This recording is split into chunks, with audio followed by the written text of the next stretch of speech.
The hub, child malnutrition, continues to be the biggest cause of hunger worldwide. Research for the Global Hunger Index, assembled by the International Food Policy Research Institute, says countries in sub-Saharan Africa and South Asia still have the highest levels.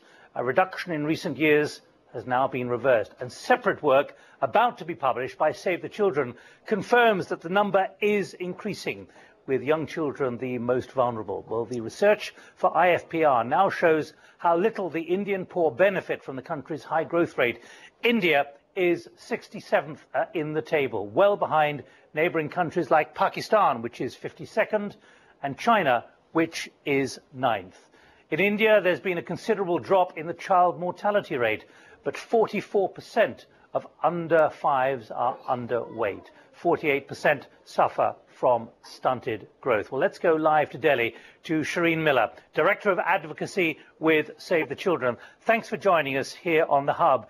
In many ways, there's nothing new about the direction of the figures. What about the absolute numbers, though?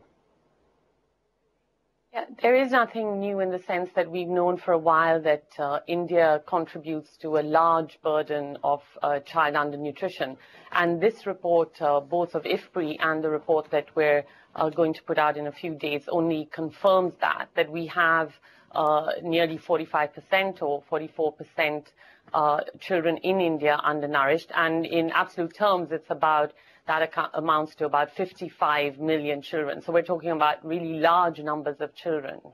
What is your reflection when you see the economic growth rate at around 9%, the Commonwealth Games underway at the moment in Delhi, and you and the other organisation coming out with these damning figures? Yeah, well, it shows that if we want to do something and if we have political will at the top levels and investment into programs, then we can achieve it. One of the problems is that we haven't tackled this issue quite seriously enough. You know, even though our Prime Minister has called it a national shame, we haven't actually paid it the attention that it deserves. And this means both in terms of levels of spending, that we need to put in much more money into the issues of children and mothers and the most poorest and marginalized groups.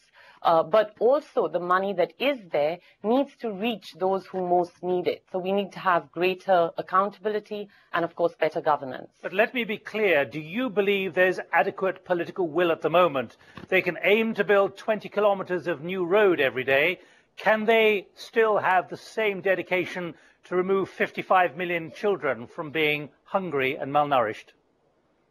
Well, they can have that dedication, and they need to have that dedication, because without that dedication, we're not really going to achieve it. So we really do need the top level to put in that dedication and the action, and then monitor it critically, so that across the states of India, because as you know, India is a huge country and we still have large pockets of people that are living in poverty. But briefly, Shireen Miller, can I just press you on this? How can that be achieved, given the enormity of those numbers? Well, if we have greater investment into this issue, greater top-level political action, and a high-level group that actually monitors that the money is increased, and then that money is spent to reach the poorest groups and the children and mothers who need it most. Shireen Miller, Director of Advocacy for Save the Children, thanks very much indeed for joining us live here on The Hub, live from Delhi. Now, let's move on with...